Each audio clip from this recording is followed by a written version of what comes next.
जब भी भारत चीन युद्ध की बात आती है तो सभी के जहन में 1962 की हार की याद आती है।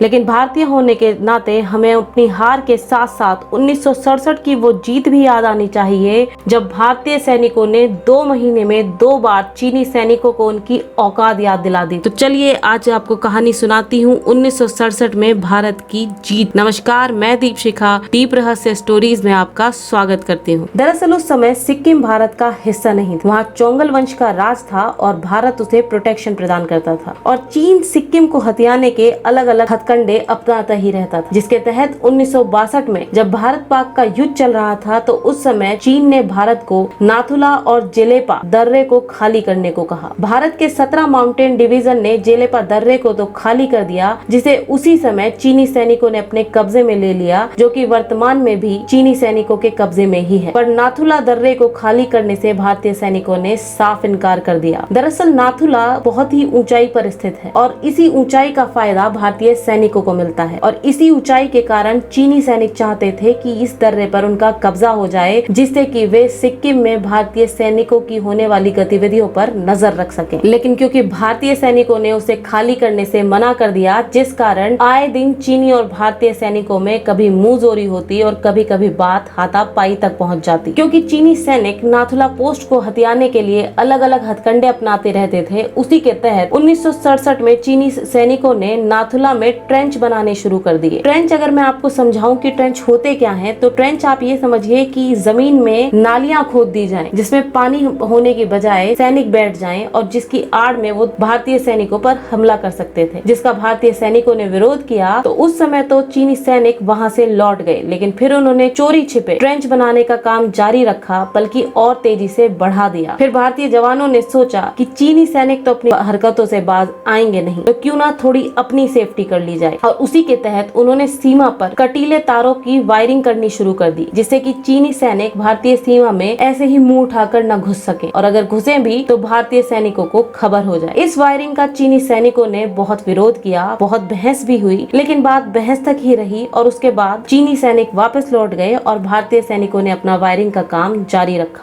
लेकिन 11 सितंबर 1967 को चीनी सैनिक फिर से उस नाथुला के एरिया में आ पहुंचे, जहां पर वायरिंग का काम चल रहा था। आते ही बहस बहुत ही तीखे स्वरों में होने लगी और चीनी सैनिकों ने धमकी भरे लहजे में भारतीय सैनिकों से कहा कि या तो ये काम रोक दो, नहीं तो अंजाम बुरा होगा। भारतीय सैनिकों और इंजीनियर्स ने काम रोकने को साफ साफ मना कर दिया। इसके बाद चीनी सैनिक अपने बंकरों की ओर लौट गए। भारतीय सैनिकों को लगा कि चीनी सैनिक अपनी फितरत के तहत बस हमें परेशान करने के लिए आए थे, मगर धोखेबाज और धीर चीनी सैनिकों ने अपने बंकरों में पहुंचते ही सीटी बजा दी और उसके बाद हमला शुरू कर दिया। जब तक कि भारतीय सैनिक कुछ समझ ही पाते, तब तक तो चीनी सैनिकों ने मीडियम मशीन गन से फायरिंग शुरू कर दी। इस अचानक हमले से भारतीय सेना को भारी नुकसान हुआ। शुरुआती 10 मिनट में ही 70 से ज्यादा सैनिक शहीद हो गए। दरअसल चीनी सैनिकों ने ये सोच के हमला किया था कि 1962 की हार का खौफ आज भी भारतीय सैनिकों के दिलों में होगा, लेकिन वो नहीं जानते थे कि 1962 की हार से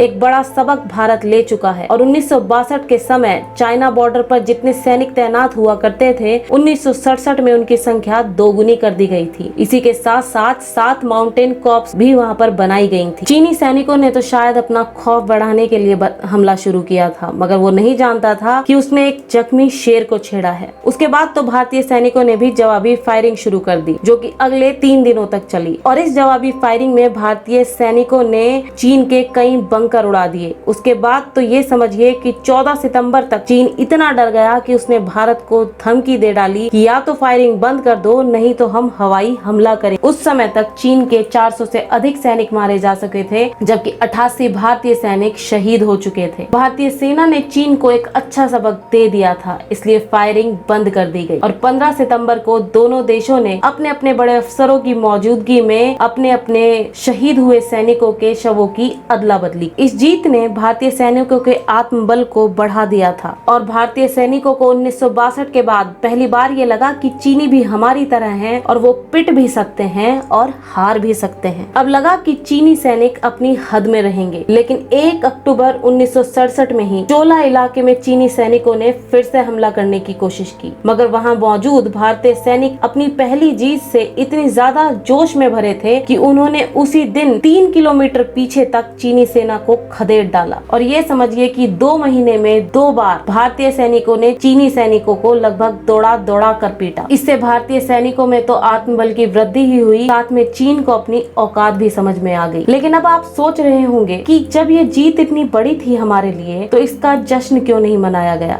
दरअसल इसके कुछ कारण थे। एक तो ये, उस समय अगर भारतीय सेना और भारत इसका जश्न मनाते तो चीन के साथ रिश्ते और ज्यादा खराब होते और जिसका परिणाम सिर्फ युद्ध ही होता, और युद्ध ना तो चीन के लिए अच्छा होता ना ही भारत। दरअसल युद्ध तो किसी भी देश के लिए अच्छा नहीं होता। तो एक कारण तो ये था, और दूसरा कारण ये था कि 1967 में सिक्किम भारत का हिस्सा भी नहीं था। 1975 में सिक्किम को भारत में विलय किया गया, जिसे उस समय चीन ने स्वीकार भी नहीं किया। लेकिन 2003 में एक समझौते के बाद चीन ने सिक्किम को भारत का हिस्सा मानना शुरू कर दिया। और क्योंकि सिक्किम उस समय भारत का हिस्सा नहीं था तो कुछ लोगों का ये भी मानना था कि भारत बेवजह दूसरे देश के लिए चीन से पंगा ले रहा है। और जब तक सिक्किम का भारत में विलय हुआ तब तक ये जीत कुछ पुरानी हो चुकी थी, इसलिए इसका जश्न मनाना तब भी कुछ उचित न था। लेकिन 1967 की ये जीत ऐसी जीत है जिसे हर भारतीय को जानना जरूरी है, क्योंकि अपने देश की सेना पर गर्व करने का कोई भी मौका हमें कभी भी छोड़ना नहीं चाहिए। आज के लिए बस इतना ही। अगर आपको कहानी अच्छी लगी हो